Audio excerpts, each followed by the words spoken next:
आप देख रहे हैं शहर का number 1 channel city news Muzaffarpur और इसी के साथ मैं अर्पिता परमार आप सभी दर्शकों का स्वागत करती हूं। आइए बढ़ते हैं आज की मुख्य खबरों की ओर। चक्रवाती तूफान ताउते का असर जिले में भी देखने को मिला। तेज हवाओं के साथ दिन भर हुई बारिश।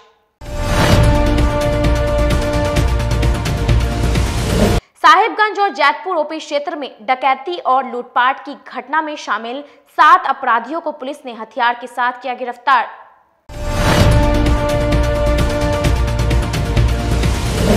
और मारीपुर रेलवे आउटर पर एक व्यक्ति की संदिग्ध स्थिति में हुई मौत।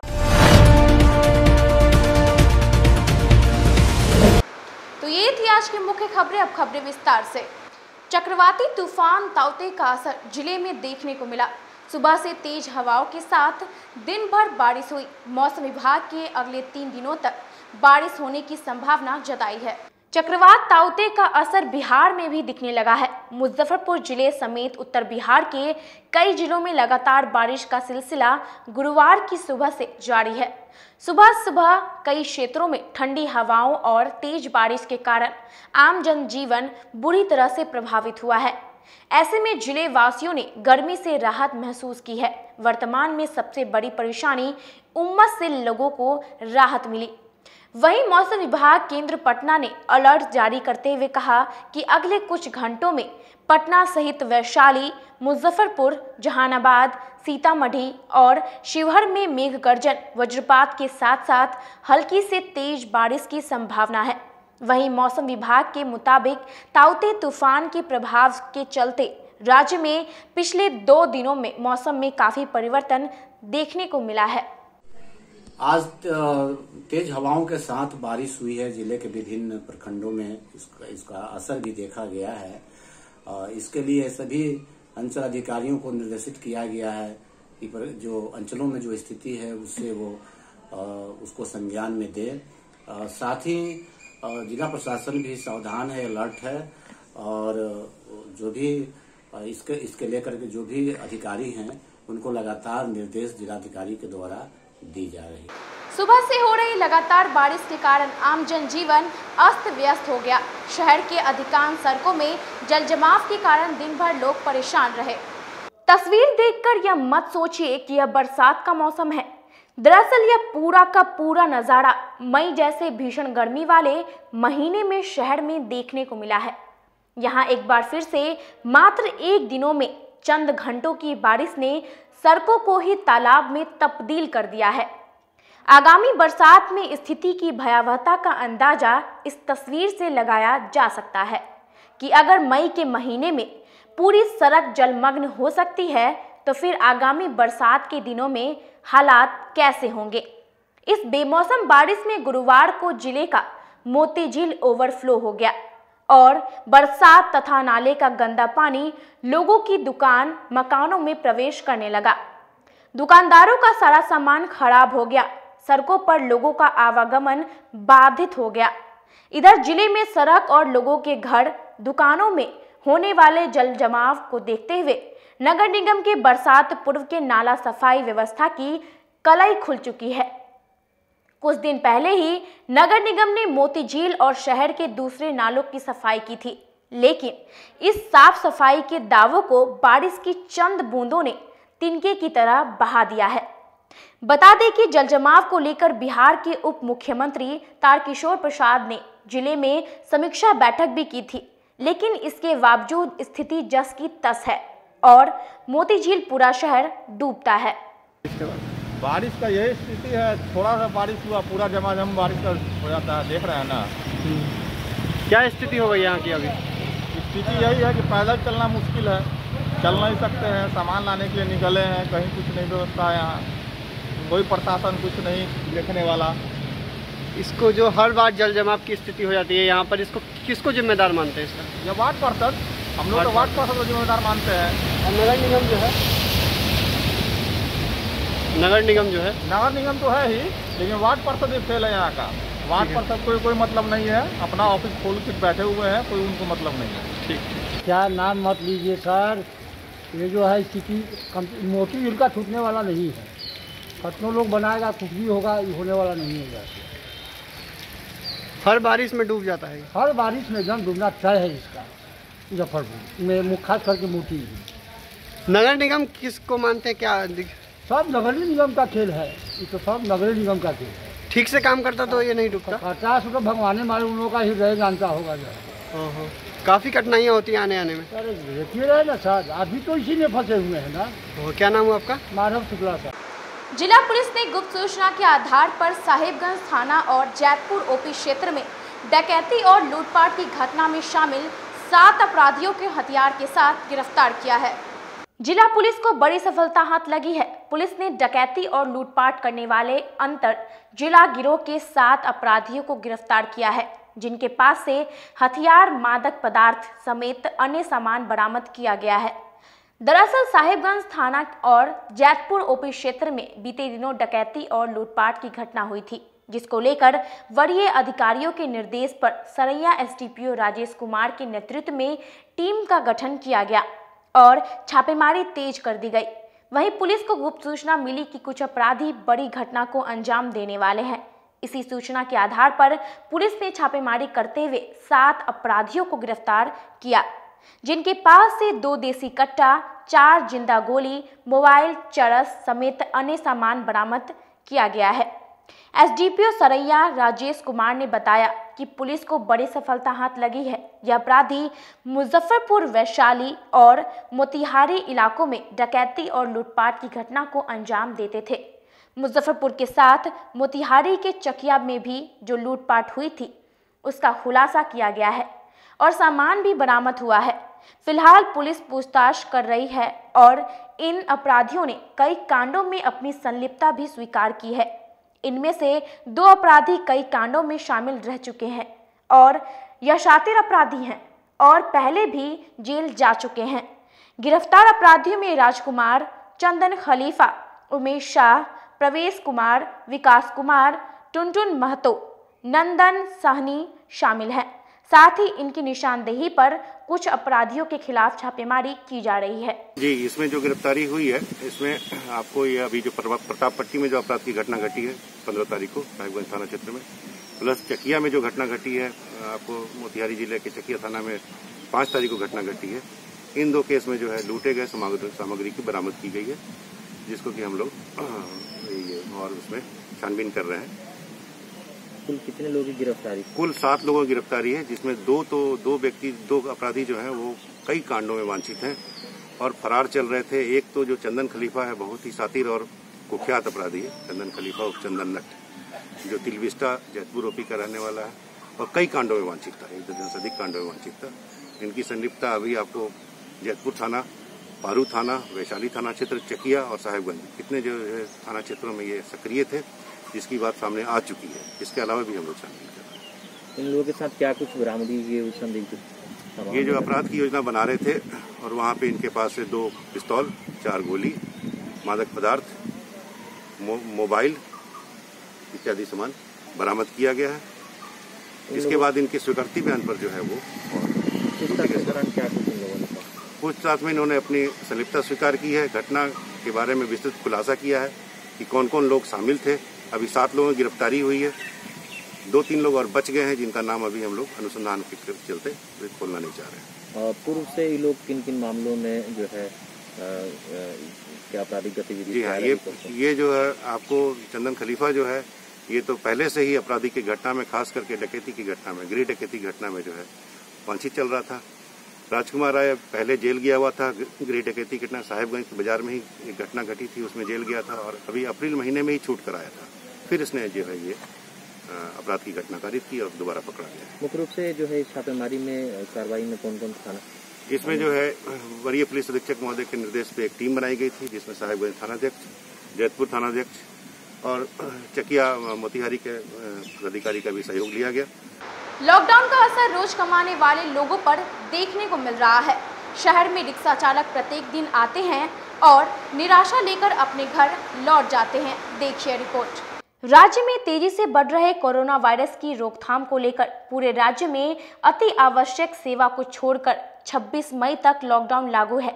इस लॉकडाउन की वजह से रोज कमाने वाले लोगों पर काफ़ी असर पड़ रहा है, जिसके कारण दिहाड़ी मजदूर, रेहड़ी लगाने वाले, रिक्शा चलाने वाले बेहद परेशान हैं। राज्य में लगे लॉकडाउन की वजह से इन लोगों के पास कोई काम नहीं है, जिसके चलते एक टाइम का खाना खाने के लिए भी पैसा नहीं है। ऐसे में शहर में रिक्शा चला रहे चालकों को परिवार के भरण पोषण का संकट सताने लगा है। सिटी न्यूज़ के संवाददाता ने ऐसे ही रिक्शा चालकों की जिंदगियों में झांक कर ये समझने की कोशिश की है कि आने वाले दिन उनके लिए क्या लेकर आने वाले हैं। दरअसल कोरोना संक्रमण को रोकने के लिए लगाए गए लॉकडाउन से रोज कमाकर खाने वालों के सामने 2 वक्त की रोटी का जुगाड़ करना मुश्किल हो रहा है। खासकर रिक्शा चलाने और दिहाड़ी मजदूर, उनके सामने पेट पालने का संकट है। शहर के कई चौक चौराहों पर शांत बैठे रिक्शा चालक हर ओर दिख जाएंगे। उनका कहना है कि लॉकडाउन के कारण सवारी ना के बराबर आ रही है, जिस कारण उनकी रोजी रोटी पर संकट है। जैसे तैसे कर्जा लेकर घर परिवार चला रहे हैं। उम्मीद है कि लॉकडाउन के बाद कुछ कमाई हो जाएगी, लेकिन लाखों मजदूरों की तरह लॉकडाउन की चपेट में आने से वे भी नहीं बच सकते हैं। वहीं एक रिक्शा चालक ने बताया कि दिन भर में 1 या 2 ही सवारी मिलती है, उसका पैसा भी रिक्शा मालिक को देना पड़ता है, जिसके कारण हमारे परिवार पर आर्थिक संकट है और कर्ज लेकर जैसे तैसे जीवन यापन कर रहे हैं। उन्होंने बताया कि वह अपना पेट तो किसी तरह भर लेते हैं, लेकिन परिवार की पेट भरने के लिए कुछ दिखाई नहीं दे रहा है। रिक्शा चालकों का कहना है कि एक तो बड़ी मुश्किल से दिन भर में 1-2 सवारी मिलती है, लेकिन चौक चौराहों पर तैनात पुलिस कर्मियों द्वारा उनके साथ मारपीट की जा रही है, जिसके डर से वो लोग सवारी बैठाने में भी डरते हैं। पूरे राज्य में लॉकडाउन लगने के बाद जो आम लोग हैं, यानी निचले तबके के लोग हैं, जो डेली कमाने खाने वाले लोग हैं, वो कैसे रहते हैं, उन्हीं से बात करते हैं और जानने की कोशिश करते हैं कि आखिरकार लॉकडाउन 2 का आज दूसरा दिन है और आप लोग कैसे, अभी आप लोगों का जीवन चल रहा है? जीवन चल रहा है कि हम लोग का एकदम खाने पीने के लिए हम लोग अति हो रहा है। जो भी खाना पीने का जो चल रहा है ना, वही हम लोग खाना पीना खा लेते हैं। घर में क्या खाएंगे हम लोग? हम लोग घर में क्या खाएंगे? जो हम लोग तो बाहर खा लेंगे, लेकिन घर में हम लोग क्या देंगे? पुलिस जाते हैं, सवारी लेकर जाते हैं तो पुलिस मारता है नाका पर। हम कैसे कमाएंगे? कहाँ के रहने वाले हैं? हम लोग कच्ची पकड़ रहने वाले हैं भैया। क्या आमदनी अभी प्रतिदिन आप? देखिए ये 50 रुपया 100 रुपया कमाए, अभी 40 रुपया का भी 30 रुपया के 40 रुपया के अधिक खाएंगे तो बचे कति कपार। क्या कमाएंगे हम लोग? सो बताइए, क्या कमाएंगे हम लोग? क्या बचेगा हम लोग के? ये सरकार के द्वारा जो कम्युनिटी किचन चलाया जा रहा है, यहाँ आप लोगों को भोजन मिल पाता है? भोजन तो मिल रहा है, वहाँ सरकारी भोजन मिल रहा है। इस भोजन से आपका परिवार चलेगा? भोजन से कैसे चलेगा? जब तो नहीं रिक्शा चला में तो कैसे भोजन मिलेगा? अब वो रिक्शा चलाते हैं तो वही मारता है पुलिस। 2, 4, 5 घंटा से यहाँ पर रुके हुए हैं, स्टेशन पर बैठे हुए हैं। ये 2-3 पैसेंजर मिला, वो तो वही लेकर जा रहे थे, तो वो तो मारने लगा सब हमको नाका पर। सवारी अभी मिल पाता है आप लोगों को ताकि जो उससे ताकि जो उससे कमाई हो, आपका परिवार चल सके? अपना पेट तो आप पाल लेते हैं, हाँ। लेकिन आपके पीछे जो परिवार है वो कैसे चलाते हैं? कैसे चलाएंगे? बताइए, 50 रुपया बचा हुआ है, कैसे कमाएंगे हम? 150 रुपया 200 रुपया कमाई होता है, कैसे चलाएंगे हम? कैसे चलाएंगे? क्या कहेंगे आप? कहेंगे यही कि हमको लॉकडाउन कम से कम छोड़वा दें, नहीं तो रिक्शा वाले काहे मारते हैं? रिक्शा वाला को काहे मारते हैं? रिक्शा वाला को काहे मारते हैं? काहे रिक्शा वाला हम लोग गरीब आदमी हैं, रिक्शा वाला हम गरीब आदमी हैं। हाँ भले 4 चक्का के देखिए, 2 चक्का के देखिए, लेकिन रिक्शा वाले काहे मारे? हम लोग तो गरीब मारे हुए हैं। हम लोग करेजा पर हिम्मत चलाते हैं गाड़ी को, करेजा पर चलाते हैं गाड़ी। परिवार में हम लोग चलाते हैं 6 आदमी हैं भैया। 6 आदमी? हाँ। कैसे भी चल रहा है आप लोगों का परिवार? हम लोग का पर चल रहा है वही, जैसे 1 किलो आटा हो गया, कभी 1.5 किलो हो गया, 250 ग्राम हो गया, बस वही चला रहे हैं हम लोग। क्या कहीं से परिवार के लिए कुछ सहायता आप लोगों को मिलता है? कहीं से कोई सहायता नहीं है, नहीं नगर निगम से मिल रहा है कुछ, न सुरेश शर्मा से न विधायक से कोई से कुछ नहीं मिल रहा है अभी हम लोग का कुछ नहीं मिल रहा है, लेकिन राशन कार्ड सब हम लोग का है। सरकार से क्या अपील रहेगी? वही हम लोग का व्यवस्था कुछ करे तब तो लॉकडाउन लगल रहे, नहीं तो हम लोग जिए, नहीं तो रिक्शा वाले काहे मार रहे हैं हम लोग के। क्या नाम है आपका? हमारा नाम हो गया राजू। क्या कहेंगे आप, कैसे जीवन अभी चला रहे हैं आप लोग? पैसा का दिकदारी ज़्यादा रहता है, यही दिक्कत है और क्या।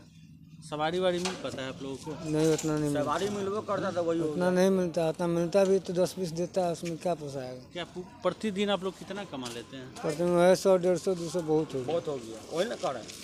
अच्छा, आप लोग सवारी लेके जाते हैं तो पुलिस के द्वारा टॉर्चर भी किया जाता है? तो वही डंडा चार्ज होता है, बिना पूछे मारना पीटना पूरा मारता है एकदम, भयानक मारता है एकदम, भयानक मारता है एकदम। कितने परिवार में कितने लोग हैं? परिवार में हम लोग वही 4-5 आदमी हैं। तो फिर परिवार में इतने सारे लोग हैं, कैसे इस लॉकडाउन में आप परिवार चला रहे हैं? उसी में चलाते हैं, दूसरा कमा तो दूसरा अपना जो सीधा पानी हुआ उसमें खा पी कर रहना पड़ता है। तो पहले की तरह कमाई तो नहीं है आप लोग? पहले की तरह नहीं है, पहले लेखा नहीं है। पहले था या तू 300-400 रुपये अपना कमा लेते थे, पहले लोग था नहीं, घर जीवन आदमी भी चलता नहीं है, यही सब बात। अब नहीं चल रहा है, घर नहीं चल रहा है। कहाँ के रहने वाले हैं? रहने के वाले हैं जीरो माइल का।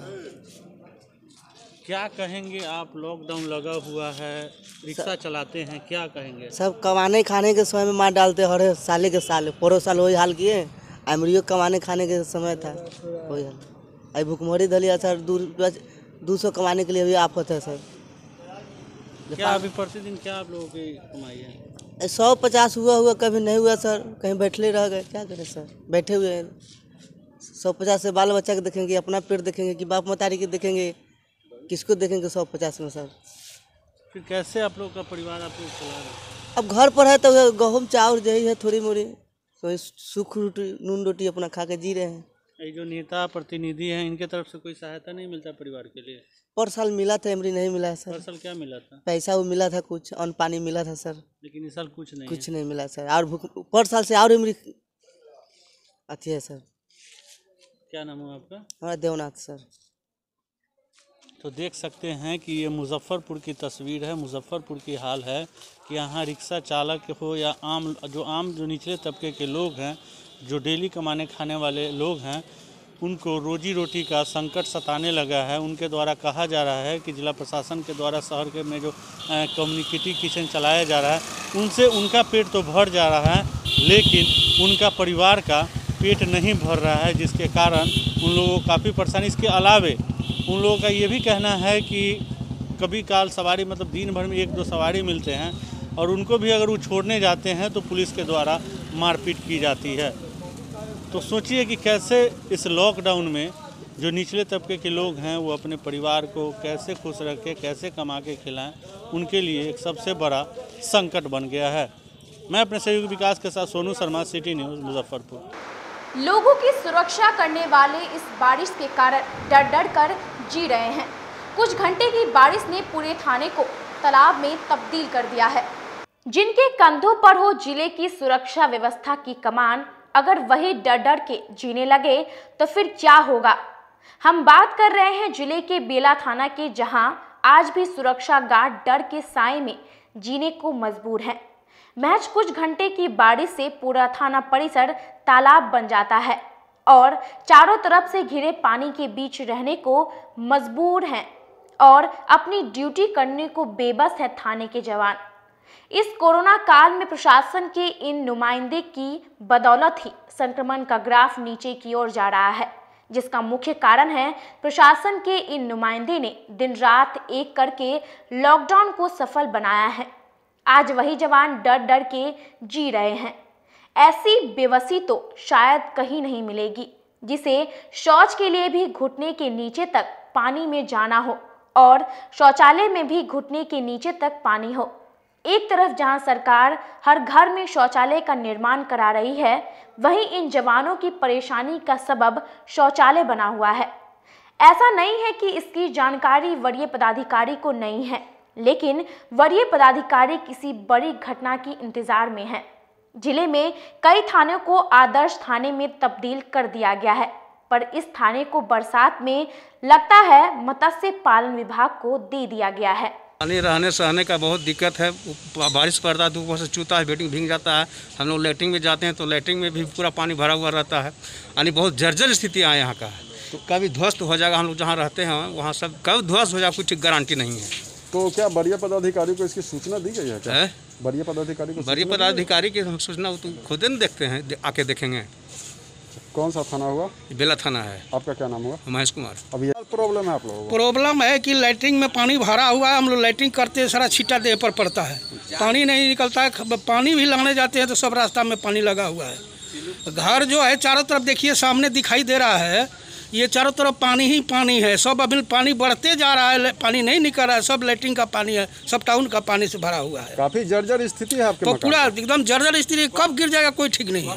तो इसे अवगत कराया गया है वरीय पदाधिकारी को? वरीय पदाधिकारी का हम लोग तो हाल में आए, अभी हम लोग को जानकारी नहीं है, लेकिन पहले सुने थे कि पानी पूरा भरा हुआ था, चौकी पर लोग था उस समय हुआ था।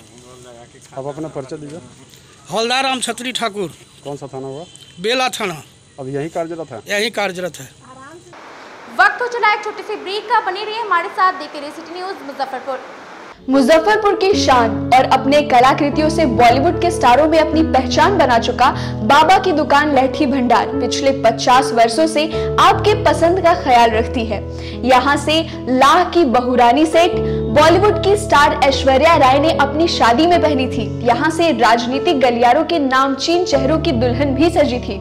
हमारे यहाँ शादी सेट, बहुरानी सेट, जयमाला सेट, लाह के फैंसी आइटम कुशल कारीगरों द्वारा निर्मित कराई जाती है। इसके अलावा चूड़ा सेट, कंप्यूटर चूड़ा, कुंदन चूड़ा, वाटरप्रूफ चूड़ा, चुंदरी 3 बुंदिया, बंग बंगरी, हिंगलू, पात चूड़ा, जंगली चूड़ा का भी निर्माण अपने कारीगरों द्वारा कराती है।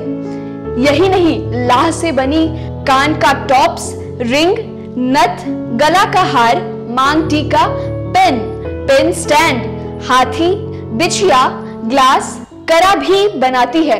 तो एक बार हमारे यहाँ अवश्य पधारे। बाबा की दुकान लहठी भंडार, इस्लामपुर, मुजफ्फरपुर। हमारा कांटेक्ट नंबर है 9308620444। 40-50 साल से जो हमारी दुकान है, ये बाबा की दुकान लहठी भंडार, समझे ना, पुश्तैनी हम लोग का काम ही है।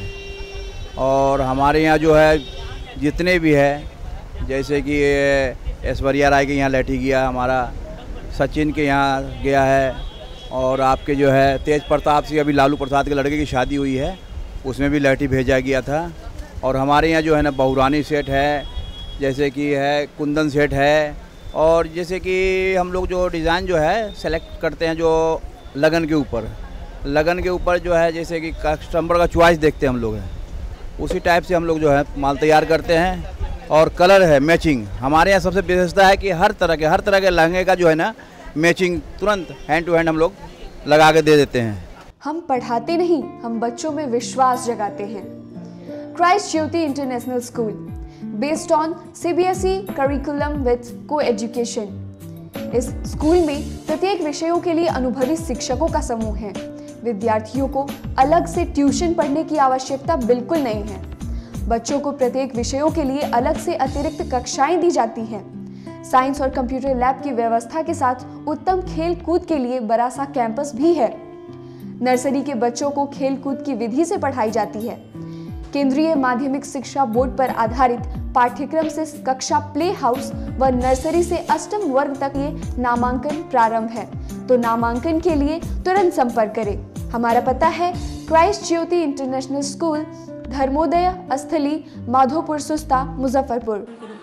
ज्वाइन किया क्राइस्ट ज्योति स्कूल को, और यहाँ की व्यवस्था, यहाँ के पेरेंट्स सारे लोग पूरी तरह से बच्चों की पढ़ाई के प्रति जो केयरलेस थे, मैंने उन्हें जागरूक करने की कोशिश किया, और उस व्यवस्था को बदलने के लिए मैं हर संभव प्रयास करती हूँ। जहाँ तक हो पाएगा मैं इसे आगे बढ़ाऊँगी, इसे आगे बढ़ाना ही मेरा कर्तव्य है। अब आ गया है आपके अपने शहर में उत्तर बिहार का पहला नीलकमल एक्सक्लूसिव शोरूम। नीलकमल इंडिया की फेवरेट फर्नीचर ब्रांड है। इस कंपनी के सभी रेंज एक ही छत के नीचे आपको मिलेगी। होम फर्नीचर, ऑफिस फर्नीचर की सभी रेंज यहाँ पे उपलब्ध है। कंपनी का एक्सक्लूसिव शोरूम होने के कारण 40% तक की विशेष छूट यहाँ मिल रही है। इसके अलावा 0% इंटरेस्ट के साथ बैंक से फाइनेंसिंग की भी सुविधा उपलब्ध है। तो देर मत कीजिए, एक बार हमारे यहाँ अवश्य पधारें। हमारा पता है Mithanpura, Narayanpur road, opposite to Vaishali management college और हमारा कॉन्टैक्ट नंबर है 9334900888 और 7004320380। नॉर्थ बिहार का पहला एक्सक्लूसिव शोरूम मुजफ्फरपुर में यूए एसोसिएट के सौजन्य से नीलकमल का एक्सक्लूसिव शोरूम खुला है और आप लोगों से यही भी निवेदन है कि एक बार इस शोरूम में आइए और इसके विस्तृत रेंज को देखिए, जो कि एक अच्छे रेंज के साथ एक अच्छी कीमत के साथ आपको मिलेगा। तो एक बार हम लोगों को आप सेवा करने का मौका दें। शिक्षा के क्षेत्र में अपना एक स्थान बनाने में सफल आवासीय भारती इंटरनेशनल स्कूल बच्चों को नर्सरी से लेकर +2 तक की बेहतर शिक्षा देने को लगातार प्रयासरत है। सीबीएसई पाठ्यक्रम पर आधारित यह स्कूल पढ़ाई के साथ साथ खेलकूद और व्यक्तित्व विकास पर विशेष ध्यान दे रही हैं। हमारी मुख्य विशेषताएं हैं छात्राओं के लिए हॉस्टल की व्यवस्था, अनुभवी एवं प्रशिक्षित शिक्षकों द्वारा बच्चों की देखभाल, स्पोर्ट्स और आत्मरक्षा की भी तैयारी दी जाती है।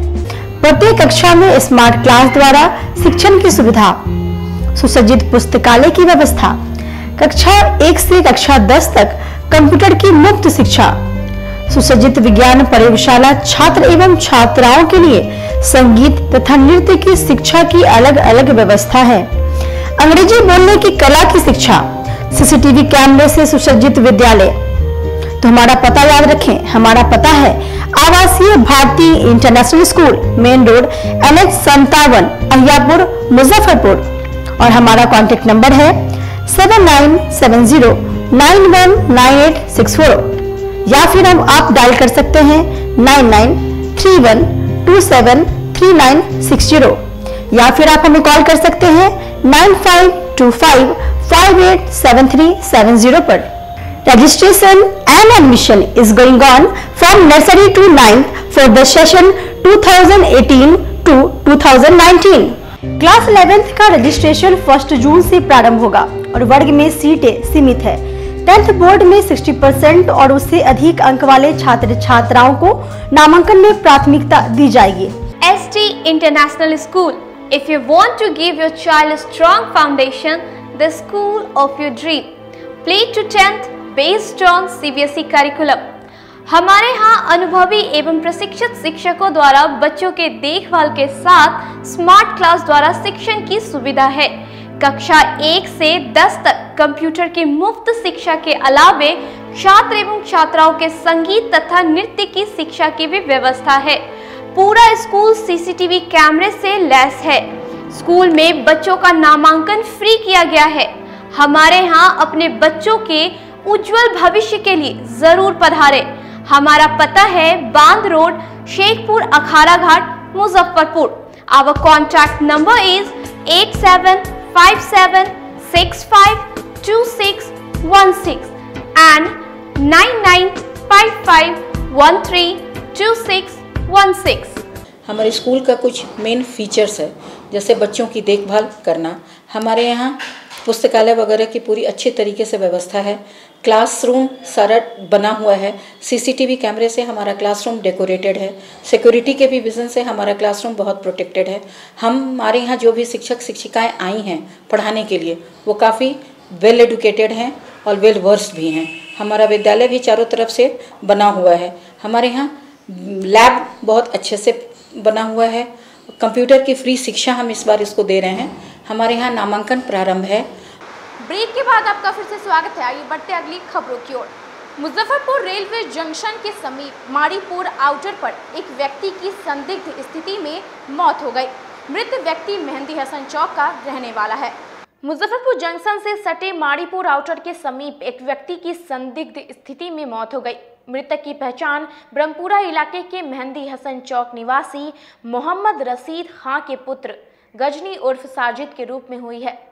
स्थानीय लोगों की सूचना पर बुधवार की देर शाम जीआरपी मौके पर पहुंच मृतक के शव को ओचन कर शव को कब्जे में लेकर पोस्टमार्टम के लिए एसकेएमसीएच भेज दिया। स्थानीय लोगों ने बताया कि युवक ब्रह्मपुरा में रहता था। वह अक्सर बीमार रहता था। शौचालय जाने के क्रम में घटना बताई जा रही है। जीआरपी थानेदार दिनेश कुमार साहू ने कहा कि सूचना मिलने पर घटनास्थल पर पहुंच शव को कब्जे में ले लिया गया है। मृतक की पहचान हो गई है। पूछताछ कर आगे की कार्रवाई की जा रही है। वही घटना के संबंध में स्थानीय लोगों ने बताया कि आसपास के इलाकों में कूड़ा कचरा चुनता था, जिससे अपना भरण पोषण करता था। स्थानीय लोगों ने यह भी बताया कि पहले से उसको मिर्गी का बीमारी था, रहते रहते बेहोश भी हो जाता था। जानते हैं कि परमपुरा उसका घर है, सिया है जात का। बच्चे से जानते हैं, लड़का यहीं रहता है, यहीं खाता पीता था। स्टेशन में बोतल उतल कचरा उचरा चुन चुन करता है। गरीब है, मिर्गी का बीमारी है, उसका मिर्गिया है। वो कैसे ये घटना हो गया? अब गया होगा लेटरिंग उटरिंग करे, वो हमेशा गिर जाता है लाइन में। उसका गतर गतर कटा हुआ है, उसका मिर्गी आता है, वो 10 जगह गिरा हुआ है। घर में और लोग हैं? घर में होगा, माँ है नहीं है, बाप है नहीं है, कोई नहीं है। भाई पुलिस को कौन सूचना दिया? पब्लिक दिया होगा, लाइन पर भीड़ लगा होगा, देखा होगा, कोई पब्लिक दिया होगा। बगल में तो बैरिक है। क्या नाम है आपका? अब हमारा हम दे ये पर खेलता था, बोतल जो चुनता था, मिर्गी उड़ जाता था ना तो गिर जाता था। उधारा फिर गिर गया। क्या करता था? बोतल चुनता था ट्रेन में। पहचान उचान हुआ है? नाम क्या? गजनी। हाँ गजनी। हाँ पुलिस से ना ले गया। रसीद बाप का नाम। क्या लग रहा है आप लोग यहाँ स्थानीय लोग हैं? वो अपने अरे बाप का नाम है रसीद। आरटीएस कॉलेज के समीप नाले में गिरने से 5 वर्षीय बच्ची की मौत हो गई। घटना के बाद मेयर सुरेश कुमार ने पूरी घटना की जांच का आदेश दिया है। बीते दिनों काजी मोहम्मदपुर थाना इलाके के रामदयालु स्थित आरटीएस कॉलेज के समीप एक 5 वर्ष की बच्ची की नाले में डूबने से मौत हो गई। इस मामले को मेयर सुरेश कुमार ने गंभीरता से लेते हुए जांच के आदेश देते हुए बताया कि जिसकी गलती से बच्ची की मौत हुई है उस पर विभागीय कार्रवाई होगी। आपको बता दें कि बुधवार की सुबह खेलते खेलते बच्ची घर के बाहर नाले में गिर गई, जिससे उसकी मौत हो गई। परिवार वालों ने नगर निगम पर लापरवाही का आरोप लगाया था, जिसको लेकर जांच का आदेश दिया गया है। ये बहुत दुर्भाग्यपूर्ण घटना हुआ है। इसके पहले भी वार्ड 10 में हुई थी और ये परसों इस तरह घटना हुई है।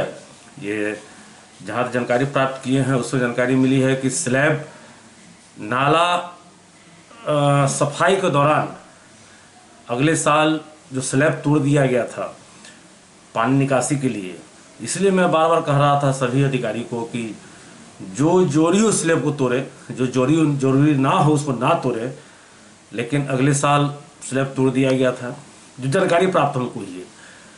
लेकिन चूँकि स्लैब तोड़ा गया उसको बनाना जरूरी भी है और हम लोग लगभग 2017 में ही पास कर दिया था कि जितने भी स्लैब है शहर में नाले पर स्लैब है उसको जो है सो बनवाया जाए और अनावश्यक स्लैब को बिना गृह स्वामी से पूछे हुए या उचित व्यवस्था किए हुए नहीं तोड़ा जाए। और घटना घट गई, इसके लिए जो जिम्मेवार होंगे उन पर कार्रवाई की जाएगी और नाला पर स्लैब रखने का काम किया जाएगा। कोरोना की दूसरी लहर ने पिछले साल के तुलना में मौत का आंकड़ा 2 गुना के करीब पहुंच चुका है। नगर निगम से अब तक 190 कोरोना संक्रमित लोगों की मृत्यु प्रमाण पत्र निर्गत हो चुकी है। नगर निगम से आम दिनों में जहां मृत्यु प्रमाण पत्र 8 से 10 बना करते थे, वहीं कोरोना महामारी के दौर में लाशें गिरने का आलम यह है कि प्रत्येक दिन 30 से 40 मृत्यु प्रमाण पत्र बनाए जा रहे हैं और निरंतर मृत्यु प्रमाण पत्र के लिए आवेदनों का सिलसिला भी जारी है। कोरोना संक्रमण को लेकर जिला प्रशासन की ओर से पिछले साल प्रथम लहर में आधिकारिक तौर पर 102 लोगों की मौत का आंकड़ा दिया गया था। वहीं दूसरी लहर में अब तक 190 लोगों की मौत कोरोना से हो चुकी है, जबकि इस साल दूसरी लहर में प्रत्येक दिन 8 से लेकर 10 तक मौत का आंकड़ा अब 20 तक छू रहा है। दूसरी ओर बहुत लोग ऐसे हैं जिनके परिजन मौत के शिकार तो हो रहे हैं, लेकिन भय के माहौल में कोरोना की जांच कराने से अथवा मौत का कारण कोरोना होना छुपा रहे हैं, ताकि उन्हें अपने परिवार के शव ठिकाने लगाने में परेशानी ना हो। इसका मुख्य कारण यह है कि गांव के लोग कोरोना संक्रमित व्यक्ति के शव का दाह संस्कार नहीं होने देना चाह रहे हैं, जिसके कारण कोरोना संक्रमित के शव का परिजन कोई परेशानी न हो, इसलिए जल्द से जल्द ठिकाने लगा दे रहे हैं। मार्च से पहले पर डे 1-2 अतीत मृत्यु होते थे, उनका जो है सो प्रमाण बनाने का आता था। अभी उसमें वृद्धि हुई है और आप देखते ही बीच में इतना मृत्यु हुई है कि जो शमशान घाट में भी है सो एक लाइन लगा हुआ था, उसके लिए हम लोग उन्हें 100 वाहन और 7,000 रुपया जो पर 100 देने का काम किया है। तो वृद्धि तो हुई है, अब धीरे धीरे घट रहा है। कितने तब भी आ रहे हैं आवेदन अभी भी मृत्यु प्रमाण पत्र के लिए? अभी 20-22 लगवा रहे हैं। आज के लिए बस इतना ही। कल फिर हाजिर होंगे कुछ नई खबरों के साथ। तब तक के लिए मुझे और मेरी पूरी न्यूज़ टीम को दीजिए इजाज़त। नमस्कार।